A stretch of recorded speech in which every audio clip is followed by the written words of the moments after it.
Hello दोस्तों, स्वागत करता हूं मैं आपका अपने चैनल एक्सीलेंस स्टडी अड्डा में। आज हम जो पढ़ेंगे वो पढ़ेंगे लाइट चैप्टर। स्टार्ट करते हैं अपना टॉपिक लाइट। लाइट चैप्टर में हम क्या क्या पढ़ेंगे? इंट्रोडक्शन पढ़ेंगे हम लाइट का, और प्रॉपर्टीज़ ऑफ लाइट पढ़ेंगे, और रिफ्लेक्शन के बारे में पढ़ेंगे, और लॉज ऑफ रिफ्लेक्शन पढ़ेंगे, वर्चुअल इमेज, रियल इमेज पढ़ेंगे, और प्लेयर मिरर की जो इमेज फॉर्मेशन पढ़ेंगे, और characteristic of image formed by plane mirror पढ़ेंगे, और lateral inversion and its application. तो लिटरल इन्वर्जन और इसका एप्लीकेशन हम पढ़ेंगे। इस वीडियो में इतना ही पढ़ेंगे। अगले वीडियो में हम कवर करेंगे स्फेरिकल मिरर के पूरे पार्ट। ये फर्स्ट पार्ट है वीडियो का। चलिए स्टार्ट करते हैं वीडियो। पहला टॉपिक जो हमारा इंट्रोडक्शन ऑफ लाइट। लाइट क्या होती है? Basically light is a form of energy that provide sensation of vision. Light जो है एक टाइप की एनर्जी है, फॉर्म ऑफ एनर्जी है, जो कि हमें किसी भी चीज़ को देखने के विजिबल बनाती है। किसी भी चीज़ को, अगर किसी भी चीज़ पर जब लाइट पड़ती है तभी हम उसको देख पाते हैं। और कुछ कॉमन फिनोमिनाज हैं जिसके बारे में जो लाइट से रिलेटेड हैं। जैसे some common phenomena associated with light are image formation of mirror, image formation by mirror, the twinkling of star, the beautiful colors of rainbow, bending of light by medium and so on। इसमें तो आपको सब समझ में आ गया होगा mirror में कैसे इमेज बनती है, twinkling of star, beautiful colours of rainbow, मतलब सुंदर रेनबो के सुंदर कलर होने का कारण, सब का कारण लाइट है। इस लाइट का ही फिनोमिना है। और bending of light by a medium and so on, और भी कई चीज़ें। अब हम बात करेंगे प्रॉपर्टीज़ ऑफ लाइट की। लाइट की प्रॉपर्टीज़ क्या है? लाइट जो है एक इलेक्ट्रोमैग्नेटिक वेव है। Light is a electromagnetic wave, does not require any medium to travel. इसीलिए इसको कोई मीडियम की ज़रूरत नहीं पड़ी ट्रेवल करने के लिए। लाइट वैक्यूम में भी ट्रेवल करती है। Light bends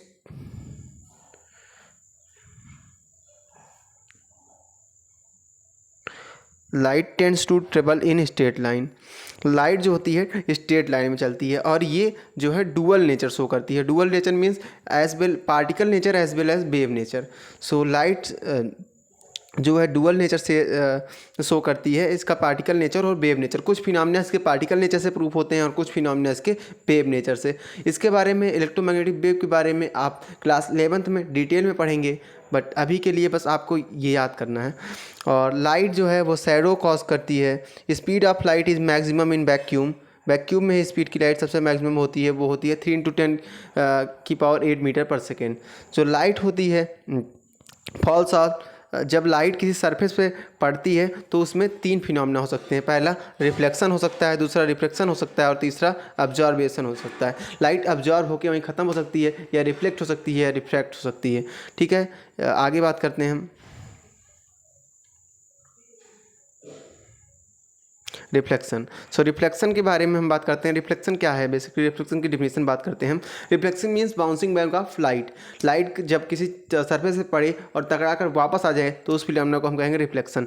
the bouncing back of light when it strikes on a polish surface like mirror is called reflection. ठीक है, ये रिफ्लेक्शन की डिफिनेशन हो गई। अब हम पढ़ेंगे laws of reflection. Laws of reflection आप क्लास 8 में भी पढ़े रहे होंगे, वही सेम हम यहाँ भी पढ़ेंगे। पहला लॉ हमारा कहता है angle I is equal to angle R, means angle of incidence is equal to angle of reflection. ठीक है, इतना हम ये देखिए लिखा है, the angle of incidence is equal to angle of reflection. पहला लॉ हो गया। और दूसरा लॉ क्या कहता है? The incident ray, the reflected ray and the normal at the point of incident are lie in the same plane. जो incident ray होगी और जो रिफ्लेक्टेड रे होगी और जो नॉर्मल बनेगी इंसिडेंस पे, वो सब एक ही प्लेन पर लाई करेंगे। देखिए इसको डायग्राम से हम देखते हैं। ये देखिए डायग्राम, जब इंसिडेंस रे आई, ये एंगल और ये एंगल दोनों इक्वल है, एंगल ऑफ इंसिडेंट और एंगल ऑफ रिफ्लेक्शन। और ये सब जो सब रेज है ये सेम प्लेन पर है, एक ही प्लेन में है, इसलिए ये सेकंड लॉ फॉलो कर रहा है। ठीक है, इतना समझ में आया? आगे चलें। वर्चुअल इमेज और रियल इमेज हम जानते हैं। पहले इमेज की डिफिनेशन हम जान लेते हैं। इमेज क्या होता है? Image is a point where 2 reflected rays actually meet और अपीयर्स टू मीट। जहाँ पर दो रिफ्लेक्टेड रेज मिलती हैं या तो मिलती हुई दिखाई देती हैं, उस पोजीशन उस पॉइंट को हम इमेज कहते हैं। सो दो टाइप की इमेज हैं, वर्चुअल इमेज और real image. So virtual image ऐसी इमेज है जहाँ जब rays reflected rays appears to meet होती हैं, जो दिखाई देती हैं हमको कि मिल रही हैं, बट एक्चुअली में वो वहाँ रेज होती नहीं है, तब हम उसको कहते हैं वर्चुअल इमेज। और रियल इमेज क्या होती है? रियल इमेज ऐसी तब बनती है the point where the reflected ray actually meet, जहाँ एक्चुअली रेज जाती रहती है और मीट करती है, तो उसको हम कहते हैं real image. So real figure होगा यहाँ पर, आगे देखते हैं नेक्स्ट स्लाइड में।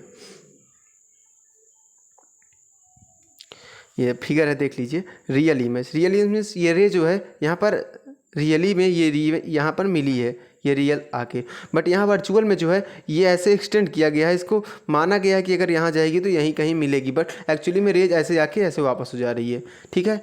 और इसी तरह लेंस में भी यहाँ दिखा दिया गया है रियल इमेज। और सो ये देखिए यहाँ पर रियल इमेज है, क्योंकि ये देखिए यहाँ एक्चुअली मीट कर रही है, सही में मीट कर रही है, बट यहाँ अपीयर्स टू मीट हो रही है, ये डाइवर्ट हो रही है, तो इसको बैक लेकर यहाँ पर मिलाया गया। बट एक्चुअली में ये लाइट तो इधर से चली जा रही है, तो बैक नहीं होगी, इसलिए अपीयर्स टू मीट हो रही है, ठीक है।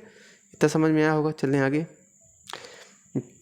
जैसे इमेज रियल और वर्चुअल होती है, सेम ऐसे ऑब्जेक्ट भी रियल और वर्चुअल होता है। सो सेम उसका भी है, जहाँ पर ऑब्जेक्ट जो है, अब जो रिफ्लेक्टेड जो इंसिडेंस रे होगी, वो जब एक्चुअली मीट करेगी तो रियल ऑब्जेक्ट होगा, बट अपीयर्स टू मीट करेगी तो वर्चुअल ऑब्जेक्ट होगा, ठीक है। चलिए उसको हम स्फेरिकल मिरर वाले पार्ट में कवर करके आपको फिगर से दिखाएंगे। अब हम जो बात करेंगे formation image form by plane mirror की बात करेंगे। सो इमेज प्लेन मिरर में कैसे बनता है, ये देखिए यहाँ पर है, ये ऑब्जेक्ट है, एक राइट ये गई, और ये जब परपेंडिकुलर जाएगी तो सीधा चली जाएगी, तो ये यहाँ पर आ गई। दूसरी रे यहाँ पर लिए तो कुछ एंगल से, जितने एंगल से आई थी उतने एंगल से रिफ्लेक्ट की, तो इसको हम पीछे बढ़ाएंगे और अपीयर्स टू मीट कराएंगे, तो ये इमेज जो बनेगी वर्चुअल और इरेक्ट इमेज है, वर्चुअल और इरेक्ट है, ठीक है। और जो प्रॉपर्टीज़ हम पढ़ रहेंगे, अब कुछ प्रॉपर्टीज़ है जो characteristics of image form by plane mirror. So plane mirror की कुछ कैरेक्टरिस्टिक्स है, जैसे वर्चुअल एंड इरेक्ट। जो इमेज जो बनती है प्लेन मिरर के द्वारा वर्चुअल एंड इरेक्ट होती है, मैंने आपको बता ही दिया। और वर्चुअल मीन्स मैंने बता ही दिया है आपको, इरेक्ट मीन्स सीधा, इरेक्ट मीन्स सीधा, इन्वर्टेड मीन्स उल्टा, तो इरेक्ट मीन्स सीधा इमेज बनेगी। और जो इमेज की साइज होगी वो ऑब्जेक्ट की साइज़ के इक्वल बनेगी, ये प्लेन मिरर की ये प्रॉपर्टी है। और प्लेन मिरर से इमेज जितनी भी दूरी पर होगा, जितना ऑब्जेक्ट प्लेन मिरर के सामने होगा, इमेज प्लेन मिरर से उतनी ही दूरी पर बनेगी। ये हो गया दूसरा, और तीसरी प्रॉपर्टी हो गई। और चौथा जो है, ये लिटरली जो इमेज बनेगी वो लिटरली इन्वर्टेड होगी, मींस लिटरल इन्वर्जन होगा उसमें। जैसे जो राइट की चीज़ें होंगी वो लेफ्ट में दिखाई देंगी। जब मिरर में आप अपना राइट कान पकड़ेंगे तो आपको ऐसा लगेगा कि आपको जब वो दिखेगा उसमें, तो आपको दिखेगा लेफ्ट कान आपने पकड़ा है, तो ऐसा ही है अपीयर्स टू लेफ्ट। तो इसका जो फिनोमिना है वो हम बात करते हैं, इसका एप्लीकेशन लिटरल इन्वर्जन का। लिटरल इन्वर्जन का एप्लीकेशन एम्बुलेंस में, जो एम्बुलेंस लिखा होता है वो उल्टा लिखा होता है सामने, क्यों? क्योंकि जब दूसरे गाड़ी में जब वो मिरर पर वो पड़ता है तो वो उसको लिटरल इन्वर्जन वो भी करता है और उसको सीधा कर लेता है, और वो आसानी से एम्बुलेंस पढ़ लेता है और गाड़ी को जाने देता है, तुरंत साइड कर देता है। तो वर्ड इसमें देखिए मेंशन है, the word ambulance is written in the reverse direction so that it can be read correctly in rear view mirrors of vehicles going in front of it. समझा आपने? तो जो विषय मैंने बताया कि दूसरे गाड़ी के मिरर होगी उस पर सीधा दिखेगा और ड्राइवर आसानी से रीड कर लेगा और उसको साइड दे देगा और एम्बुलेंस चली जाएगी, ठीक है। फिर इतना आपको समझ में आया होगा, उम्मीद करता हूँ। और जो ना समझ में आया हो आप कमेंट में करिए, हम आपको रिप्लाई करेंगे। और thanks for watching, keep supporting, keep learning. और इस वीडियो को अपने दोस्तों में शेयर करें और चैनल को सब्सक्राइब करें और बेल आइकन को दबाना ना भूलें। Thanks for watching.